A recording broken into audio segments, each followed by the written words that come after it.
ಯುವ ಸಬಲೀಕರಣ ಮತ್ತು ಕ್ರೀಡೆಗೆ ಸಂಬಂಧಪಟ್ಟಂತೆ ಈ ಬಜೆಟ್ನಲ್ಲಿ ಎಷ್ಟೆಲ್ಲ ಘೋಷಣೆ ಮಾಡಲಾಗಿದೆ ತಿಳಿಯೋಣ ಬನ್ನಿ. ಗುರಿ ಒಲಿಂಪಿಕ್ ಪದಕ ಯೋಜನೆಯಡಿ ಒಲಿಂಪಿಕ್ಸ್ 2028ಕ್ಕೆ ತಯಾರಿ ಕೈಗೊಳ್ಳಲು ರಾಜ್ಯದ ಅತ್ಯಂತ ಪ್ರತಿಭಾನ್ವಿತ 60 ಕ್ರೀಡಾಪಟುಗಳಿಗೆ ವಾರ್ಷಿಕ ತಲಾ 10 ಲಕ್ಷ ರೂಪಾಯಿನಂತೆ ಪ್ರೋತ್ಸಾಹ ಧನ ವಿತರಣೆ.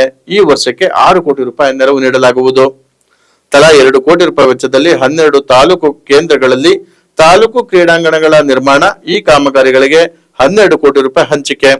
ರಾಜ್ಯದ 4 ವಿಭಾಗಗಳಲ್ಲಿ ತಲಾ 1 ಜಿಲ್ಲಾ ಕ್ರೀಡಾಂಗಣದಲ್ಲಿ ಒಟ್ಟು 3 ಕೋಟಿ ರೂಪಾಯಿ ವೆಚ್ಚದಲ್ಲಿ ಶೂಟಿಂಗ್ ರೇಂಜ್ ನಿರ್ಮಾಣ. ಗ್ರಾಮೀಣ ಕ್ರೀಡೆಗಳ ಪ್ರೋತ್ಸಾಹ ಹಾಗೂ ಬುಡಕಟ್ಟು ಜನಾಂಗದವರಿಗೆ ಕ್ರೀಡಾಕೂಟ ಆಯೋಜನೆಗೆ 2 ಕೋಟಿ ರೂಪಾಯಿ. ಕೂಡಿಗೆ ಕ್ರೀಡಾ ಶಾಲೆಯ ಸೌಲಭ್ಯಗಳ ಉನ್ನತೀಕರಣಕ್ಕೆ 3 ಕೋಟಿ ರೂಪಾಯಿ. ಯಾದಗಿರಿಯ ಶಹಾಪುರದಲ್ಲಿ 10 ಕೋಟಿ ರೂಪಾಯಿ ವೆಚ್ಚದಲ್ಲಿ ಸುಸಜ್ಜಿತವಾದ ಕ್ರೀಡಾ ವಸತಿ ಶಾಲೆ ಪ್ರಾರಂಭ. 7 ಕೋಟಿ ರೂಪಾಯಿ ವೆಚ್ಚದಲ್ಲಿ ಮೈಸೂರು ಮತ್ತು ಬೆಳಗಾವಿಯಲ್ಲಿ ಹೊಸದಾಗಿ ಕ್ರೀಡಾ ವಿಜ್ಞಾನ ಕೇಂದ್ರ ಸ್ಥಾನ. ಬೆಂಗಳೂರು ಗ್ರಾಮಾಂತರ ಜಿಲ್ಲೆಯ ಆದಿನಾರಾಯಣ ಹೊಸಹಳ್ಳಿಯಲ್ಲಿರುವ 20 ಎಕರೆ ನಿವೇಶನದಲ್ಲಿ ಜಿಲ್ಲಾ ಕ್ರೀಡಾಂಗಣ ನಿರ್ಮಾಣ. ಸೈಕ್ಲಿಂಗ್ ಉತ್ತೇಜನಕ್ಕೆ 5 ಕೋಟಿ ರೂಪಾಯಿ ವೆಚ್ಚದಲ್ಲಿ ಸೈಕ್ಲಿಂಗ್ ವೆಲೋಡ್ರೋಮ್ ನಿರ್ಮಾಣ. ದಕ್ಷಿಣ ಕನ್ನಡ ಮತ್ತು ಉಡುಪಿ ಜಿಲ್ಲೆಗಳ ಜಿಲ್ಲಾ ಕ್ರೀಡಾಂಗಣ ಅಭಿವೃದ್ಧಿಗೆ 6 ಕೋಟಿ ರೂಪಾಯಿ ಅನುದಾನ. ಬೆಂಗಳೂರಿನ ವಿದ್ಯಾನಗರದಲ್ಲಿರುವ ಈಜುಕೊಳ ಅಂತಾರಾಷ್ಟ್ರೀಯ ಮಟ್ಟಕ್ಕೆ ಉನ್ನತೀಕರಣ. ಚಾಮರಾಜನಗರದಲ್ಲಿ 2 ಕೋಟಿ ರೂಪಾಯಿ ವೆಚ್ಚದಲ್ಲಿ ಒಲಿಂಪಿಕ್ ಮಾದರಿಯ 50 ಮೀಟರ್ ಅಳತೆಯ ಈಜುಕೊಳ ನಿರ್ಮಾಣ. ಮೈಸೂರಿನಲ್ಲಿ ಕುಸ್ತಿ, ವಾಲಿಬಾಲ್, ಖೋ ಖೋ ಅಕಾಡೆಮಿ ಸ್ಥಾಪನೆಗೆ 2 ಕೋಟಿ ರೂಪಾಯಿ ಅನುದಾನ. ಕ್ರೀಡಾಪಟುಗಳು ತರಬೇತಿ ಪಡೆಯಲು ಹಾಗೂ ಕ್ರೀಡಾಕೂಟಗಳಲ್ಲಿ ಭಾಗವಹಿಸಲು ಸಹಕಾರಿಯಾಗುವಂತೆ ರಾಜ್ಯ ಮತ್ತು ರಾಷ್ಟ್ರ ಮಟ್ಟದವರೆಗಿನ ಕ್ರೀಡಾಪಟುಗಳಿಗೆ 15% ಹಾಗೂ ಅಂತಾರಾಷ್ಟ್ರೀಯ ಕ್ರೀಡಾಪಟುಗಳಿಗೆ 25% ಹಾಜರಾತಿ ವಿನಾಯಿತಿ. ರಾಷ್ಟ್ರೀಯ ಮತ್ತು ಅಂತಾರಾಷ್ಟ್ರೀಯ ಕ್ರೀಡಾಕೂಟಗಳಲ್ಲಿ ಪದಕ ವಿಜೇತ ಕ್ರೀಡಾಪಟುಗಳಿಗೆ ವೃತ್ತಿಪರ, ಪದವಿ ಮತ್ತು ಉನ್ನತ ಶಿಕ್ಷಣದ ಪ್ರವೇಶದಲ್ಲಿ 5% ಕೃಪಾಂಕ. ಉದ್ಯೋಗ ಖಾತರಿ ಯೋಜನೆಯೊಂದಿಗೆ ಸಂಯೋಜಿಸಿ 100 ಶಾಲೆಗಳಲ್ಲಿ ಆಟದ ಮೈದಾನ ನಿರ್ಮಿಸಲು ತಲಾ 5 ಲಕ್ಷ ರೂಪಾಯಿವರೆಗಿನ ನೆರವು.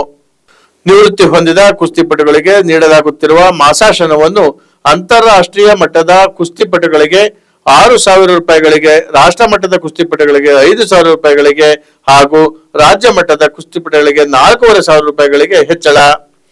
ಯಲಬುರ್ಗಾ ಮತ್ತು ಟಿ ನರಸೀಪುರದಲ್ಲಿ ಕ್ರೀಡಾಂಗಣಗಳ ಅಭಿವೃದ್ಧಿಗೆ 6 ಕೋಟಿ ರೂಪಾಯಿ ಅನುದಾನ. ಇನ್ನು ಅರಣ್ಯ ಮತ್ತು ಜೀವಿ ಪರಿಸರ ಶಾಸ್ತ್ರಕ್ಕೆ ಸಂಬಂಧಪಟ್ಟಂತೆ ಎಷ್ಟು ಅನುದಾನ ಮೀಸಲಿಡಲಾಗಿದೆ ನೋಡೋಣ ಬನ್ನಿ. ಇಂಗಾಲದ ಸಂಗ್ರಹಣಾ ಸಾಮರ್ಥ್ಯ ಹೆಚ್ಚಾಗಿರುವ ಸಸ್ಯ ಪ್ರಭೇದಗಳನ್ನು ಬೆಳೆಸಲು ಕೃಷಿ, ಅರಣ್ಯ ಮತ್ತು ಕಾರ್ಬನ್ ಕ್ರೆಡಿಟ್ ನೀತಿ ಜಾರಿ. ವಿವಿಧ ಕಾರ್ಯಕ್ರಮದಡಿ ಅರಣ್ಯ ಪ್ರದೇಶದಲ್ಲಿ 28,494 ಹೆಕ್ಟೇರ್ನಲ್ಲಿ 213 ಲಕ್ಷ ಸಸಿಗಳನ್ನು ಹಾಗೂ ಅರಣ್ಯೇತರ ಪ್ರದೇಶದಲ್ಲಿ 1,200 ಹೆಕ್ಟೇರ್ನಲ್ಲಿ 3.5 ಲಕ್ಷ ಸಸಿಗಳನ್ನು ಬೆಳೆಸಿ ನೆಡುತೋಪುಗಳ ನಿರ್ವಹಣೆಗೆ ಕ್ರಮ. ಹವಾಮಾನ ಬದಲಾವಣೆಯ ಪರಿಣಾಮವನ್ನು ನಿಯಂತ್ರಿಸಲು ಕರ್ನಾಟಕ ಅರಣ್ಯ, ವನ್ಯಜೀವಿ ಮತ್ತು ಹವಾಮಾನ ಬದಲಾವಣೆ ಪ್ರತಿಷ್ಠಾನ KFWCCMF ಸ್ಥಾಪನೆ. ವನ್ಯಪ್ರಾಣಿಗಳ ದಾಳಿಯಿಂದ ಉಂಟಾಗುವ ಮಾನವ ಪ್ರಾಣ ಹಾನಿ ಪ್ರಕರಣದಲ್ಲಿ ನೀಡಲಾಗುತ್ತಿರುವ ದಯಾತ್ಮಕ ಧನ 20 ಲಕ್ಷ ರೂಪಾಯಿಗಳಿಗೆ ಹೆಚ್ಚಳ.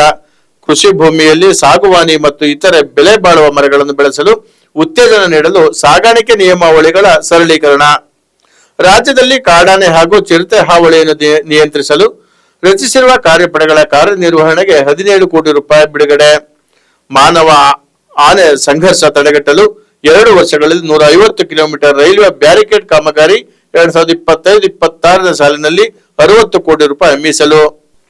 ಬೆಂಗಳೂರು ನಗರದಲ್ಲಿರುವ 3,000 ಕೊಳಚೆ ನೀರು ಸಂಸ್ಕರಣಾ ಘಟಕಗಳಿಗೆ STPಗಳಿಗೆ real time water quality monitoring ಸಿಸ್ಟಮ್ಗಳನ್ನು RTWQMS ಹಂತ ಹಂತವಾಗಿ ಅಳವಡಿಸಲು ಕ್ರಮ.